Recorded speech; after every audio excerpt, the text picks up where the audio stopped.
Let's go. Let's go. Sorry to everyone listening via audio.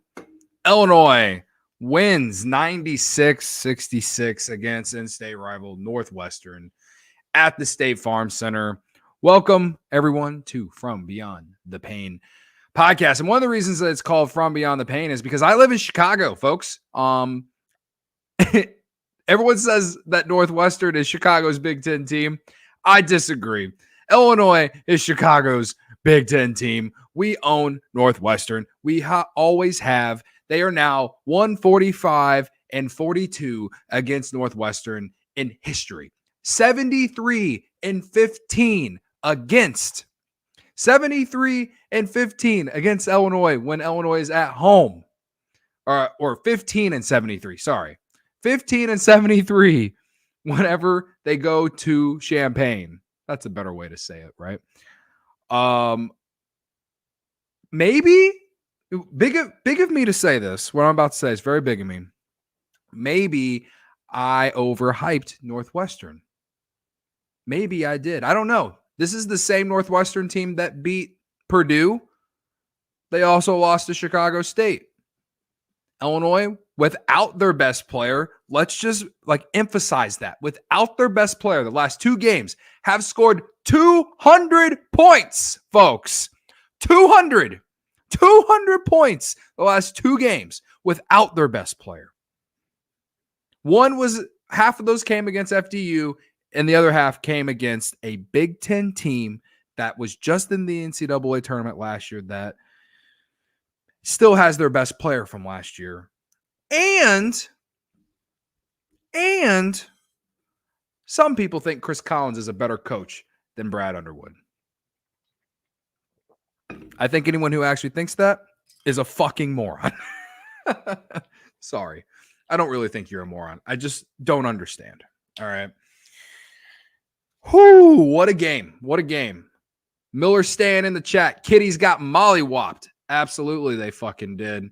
Rob German. I hope I'm saying that right, Rob. ILL. I, baby. I. Let me see the ILLs in the chat.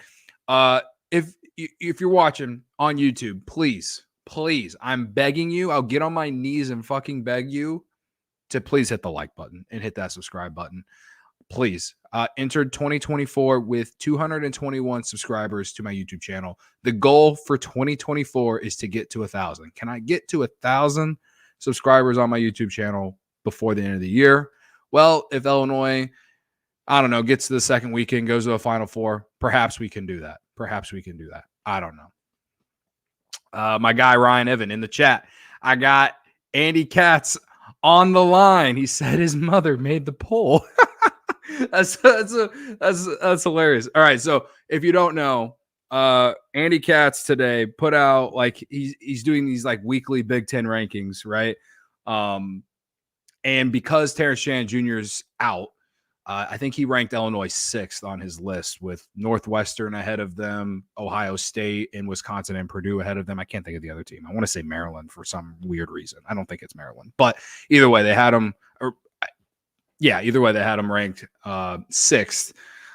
And yes, I think you got to put Illinois back to number 2. I do think that, especially if Illinois goes to Mackey Arena in West Lafayette on Friday and at least competes with Purdue.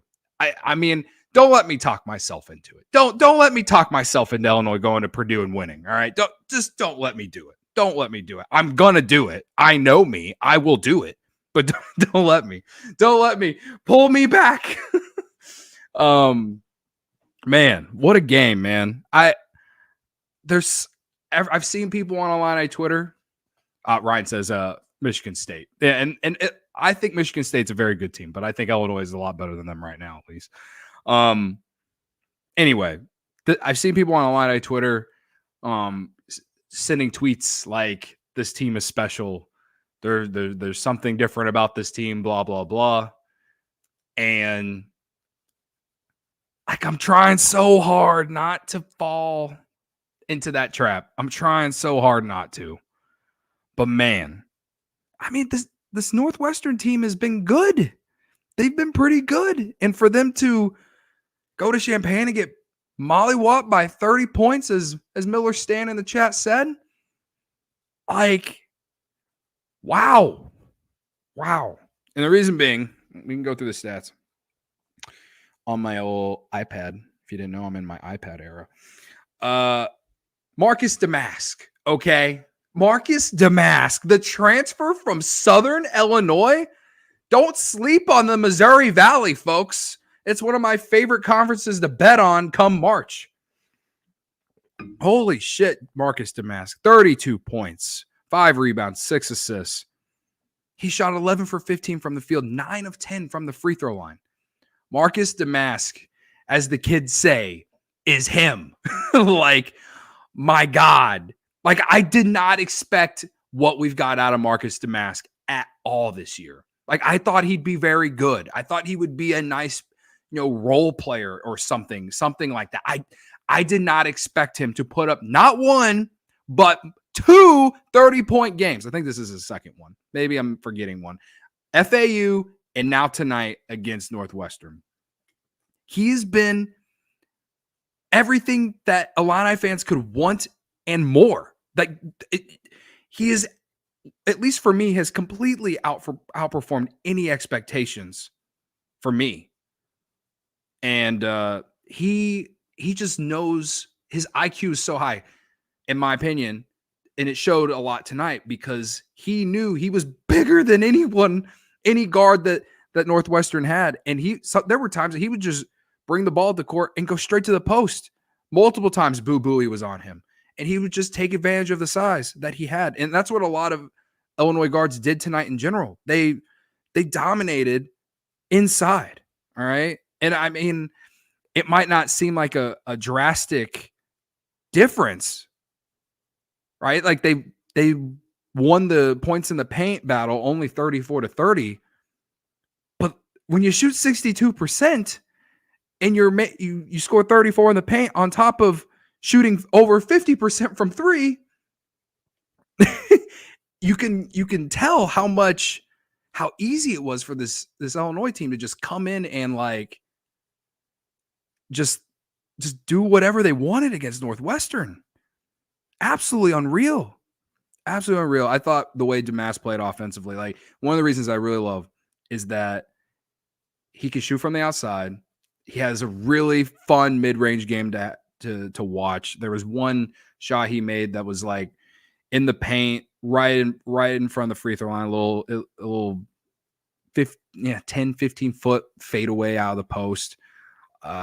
He made it look so smooth. He was so smooth tonight in 35 minutes. Again, 11 for 15.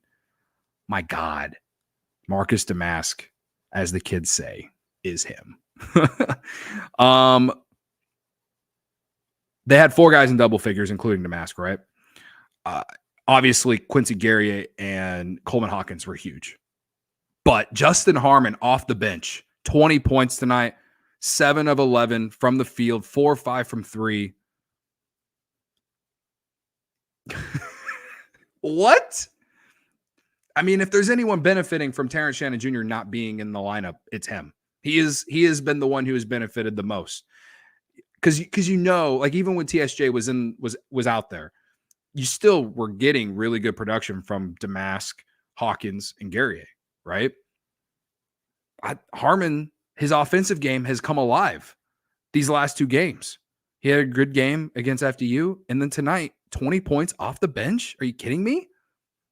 4 or 5 from 3. The cornrows era, man. The cornrows era. It's something. Whew. All right, let's look at the chat a little bit. Pat Hunt. If Domask keeps playing like this, how do you not fall in love with this team? That's what I'm saying, man. That's what I'm saying. JD's World. Purdue is ranked number 1 in the country, but 4th in the Big Ten. LOL. Yeah, what, they lost to Northwestern? I don't think then they beat Maryland tonight. So what, they won 1? There was probably another game in there. But Illinois 2-0 in conference play. It's early, but they're right up there. Jay says ILL, INI. Chris Miller. I'm sure there will be bumps in the road, but I've never seen an Illini team so connected. Yeah, that's what I'm saying, bro. It's so wild to me that like you lose your best player. Like, right, it's there's no question Terrence Shannon Jr. is the best player on this team. There's no question about it. You lose him, and this team just is like next man up. And we'll have Domask put up 32 tonight. We'll have Coleman Hawkins put up 13, 5 and 2. Quincy Garriott, a quiet double-double, 14 and 10, including a step back 3 that I was like, holy fuck. Did I sleep on him too? Like, oh my God. How do you not fall in love with this team right now? Knowing that Purdue is coming up. And yes, they have a lot of hype. And yes, it's really hard to go to Mackey Arena and win there, man. It is. But if there's any team that can go to Mackey Arena and at least give them a run for their money on Friday, it's this team. I can't wait. I can't wait. What up, Maurice? He says ILL, INI, brother. So we're about 12 minutes in. If you're on YouTube, please, again, hit the like button, hit the subscribe button. I appreciate you all for being here. We've definitely grown this in the short amount of time. This season's kind of been a roller coaster despite how fun they've been. If you've been watching or listening since the start of the year, I entered the year very pessimistic on this team just because I didn't know what to expect from a lot of them. I questioned the point guard situation, all these things, but since December, since the calendar flipped to December, this team has been on another level, and they have this distraction with TSJ now, and they haven't, to this point, shown a weakness. This team plays fast. This team is like one of the best rebounding teams in the country. They defend. Northwestern tonight, they shot 41%, but they were shooting below 35% for at least 30 minutes of this game. They started making shots late whenever it was a 30-point game, but they could not make shit tonight. If your name wasn't Boo Booey tonight, Northwestern could not make shit tonight. They shot 41% from the field. 10 turnovers compared to Illinois' 10. That's another thing. Illinois in their last, for a while now, I feel like the turnover margins have been essentially the same. They've had some games where they've had some bad the turnover margin has been bad for them, but I think against these good teams, these Power 5 teams, they've played so well and protected the ball a lot better. They didn't foul anyone. 13 fouls all night. They again dominated the rebounding margins, 35-24. Man, and the other thing that is such a big deal to me, they continue to make free throws, man. 16 for 20 from the free throw line tonight. So they're even doing all the little things that I continuously feel like I'm complaining about year in and year out with this program. And they're not turning the ball over. They're making free throws. They shot 10 of 18 from 3. I don't even care that they shot 55% from 3 because they shot 62% from the field in general. They were doing whatever they wanted on the inside. They literally were doing whatever they wanted. Okay. So Maurice says Coleman just might cook Edie if he stays in the paint. Yeah. I mean, it's definitely a mismatch, right? It's just like, how will Illinois defend him whenever they try to go to him offensively, right? They do their entire offense through him, right? So we'll talk more about Illinois and Purdue a little bit at the end of the show, and probably going to do a preview show Thursday. We're going to try to at least. So stay tuned for that. But yeah, man, unreal game tonight. Illinois led 46-29 at halftime. And then it just didn't end. 50-37 in the second half. From start to finish, Illinois dominated this basketball game, man. And it's so fun to watch. So fun to watch, man. Carson, what's up, man? Haven't seen you in a long time. Just wanted to say it might be Brad Underwood lifetime contract time if we make a good tourney run. Dude, as a Underwood stan, as a Brad Underwood stan, I've been asking for it for a while. I think everyone who's listening probably knows my stance on Brad Underwood. Listen, I'm not saying he's the best coach in college basketball, but he's created a culture here. They're a winning program. They have more wins in conference than anyone else the last 4 years. And now they're 2-0 in conference to start this year. Like all he does is win. The one of the few things that you can knock on him is I haven't got to a second weekend yet.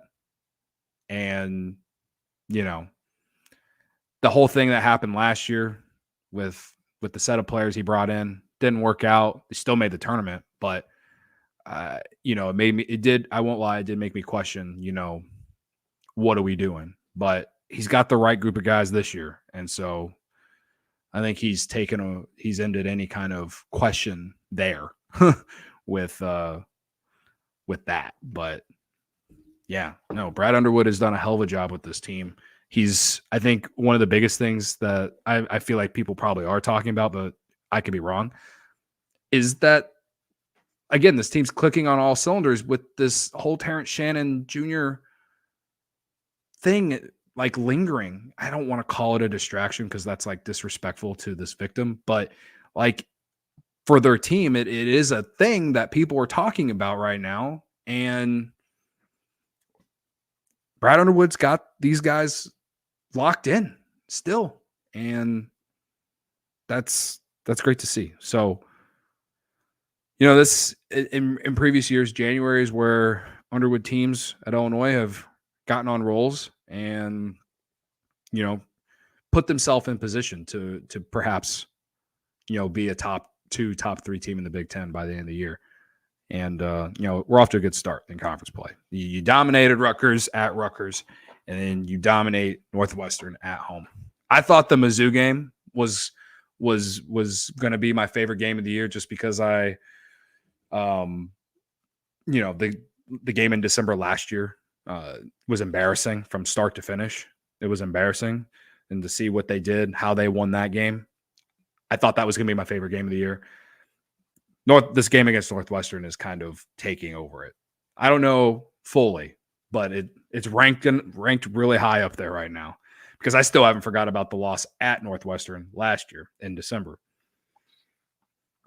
So it's like we're all getting some poetic justice, right? So, yeah, man. It's been really fun to watch so far. Been really fun to watch. We got 26 people watching between my Twitter account and YouTube. I appreciate y'all for hanging out. There are only 2 other Big Ten games tonight. What was it? Purdue and Maryland. Purdue 167-53. And I just chose a Big 12. No, Big 10. Oh, Iowa and Wisconsin. Wisconsin 183-72. And I further believe even more now that Iowa sucks. I can't wait to pound them. I really can't. Bookmark me, whatever, clip me. If we lose to Iowa, I'll be even more irrationally angry than I normally am when we lose to Iowa. But they should pound Iowa this year. Iowa fucking sucks. Anyway. How are we all feeling going into Purdue? We're about 20 minutes in. We can talk a little bit about Purdue. Unless there's something else from this game you want me to talk about. What have I not mentioned? Again, I felt like the size that Illinois had from the guard position showed. It wasn't even just Marcus Domask. I haven't even mentioned Ty Rodgers yet. Ty Rodgers, he's really coming to his own. I thought he had some nice plays inside. He finished with 6 points. He had 3 rebounds, 4 assists, only 2 turnovers. He only shot the ball 4 times, but I felt like he made him an impact defensively. But like he took Boo Buie down into the post a few times. He did it very early in the game. It was like the first or second basket that they made in the game. And I just thought that kind of set the tone of how Illinois was going to play. And Boo Buie couldn't stop anyone that was guarding him. If the one positive for Northwestern was that Boo Buie scored 20 points for them tonight, but a lot of it was in isolation. And, I'm sure he doesn't care. They lost by 30, but it was like Illinois didn't allow anyone else to score. And they let him just dribble around and either pass it or try to score. And he made some tough shots. He made some open shots. I did find it hilarious when he got a technical foul for slamming the ball after I think he fouled Quincy Guerrier. Or maybe it was Luke Goody. I don't remember. But I just felt like Ty Rodgers made a really big impact defensively in this game. I thought Illinois was up double digits when this happened, but when he got his second foul and then came out and didn't play the rest of the first half, I got a little afraid just because I loved the way he was playing defensively. But, I thought his second half, he was great. Dane Danger, I haven't mentioned him. He only played 4 minutes, but he did have, I think his one basket was on basically a rebound. It was, I want to say Domask threw up an air ball and one of the few shots he missed, and he basically grabbed it, put it back up. I felt like in the few 4 minutes he played, to me, he played like he earned some more time, but again, only 4 minutes. Maybe he plays more if the game's closer. Who knows? DGL, Gibbs Lawhorn, again. This was a game I thought you could have played him a little bit more. I can see why Brad Underwood isn't playing him as much to start because defensively, he's, at least to me tonight, he wasn't very impressive defensively. He let Boo Buie go straight to the basket with a driving layup when he came in the first half. So, but I would like to see more of him. So we'll see.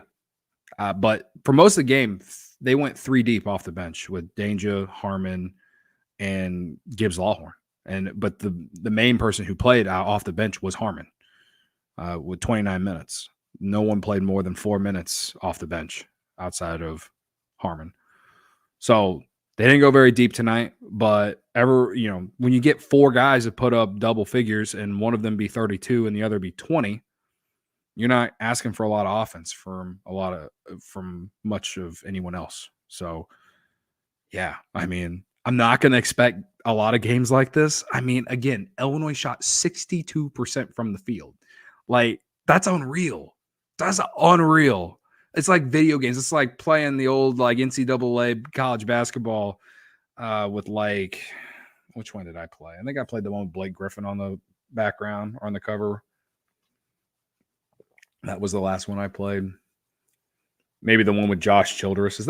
That's like the 2K version. Anyone remember Josh Childress? Stanford, Afro. Who I never thought I was going to mention Josh Childress on this show. So, yeah, man. Absolutely unreal offense tonight. And it's going to be a lot tougher against Purdue unless they're able to dominate inside the way they did tonight against Northwestern in terms of just getting into the paint, getting free throw opportunities, converting on a lot of those layups. It should be much tougher. If they go to Purdue and win handedly, oh boy, will I really talk myself into a Final Four run, even without TSJ. So, all right. Purdue on Friday. They got really good guards, right? Braden Smith, Fletcher Lawyer. They're gonna be tough, man. And Edey, no one can guard him. But when I think back to how they lost to FDU I thought it was more so because they couldn't hit any of their 3-point shots. Like Purdue had so many open 3-point shots and they just didn't make them. And they got tight, all these things. I mean, this is a complete different setting because it's the NCAA tournament. But I think if Illinois is going to beat Purdue, I think their defense will carry them, as their defense has all season. If they are to beat Purdue or to at least be in this game with Purdue, their defense is going to have to show up for 40 minutes. I think they're more athletic than Purdue. Do I think they're a better shooting team than Purdue? I don't know. That's tough. And I say that after we put up 96 against Northwestern. He went to Maryland tonight. That's a very tough place to play and won by double figures.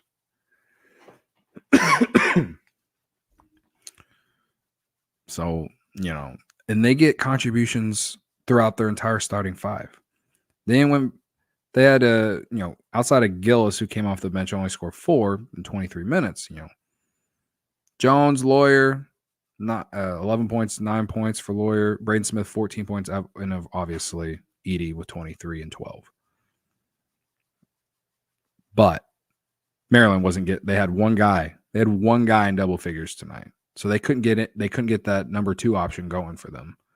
Illinois has plenty of options to score. And I think the reason that they have a chance against Purdue is that they have now, it feels like, 4 guys. Domask, Hawkins, Guerrier, and Harmon. And don't let Luke Goody get hot from 3 either. The 4 I mentioned, they're definitely been in this 2-game stretch have been, the reason that they have won games and have won easily. But man, they are a deep team. They are a deep team. Goody went 1 for 4 tonight from 3. He can get hot though. We've seen it. So, and he's an Indiana kid. So, you knew he grew up probably hating Purdue. I assume he was an IU fan. I don't really know.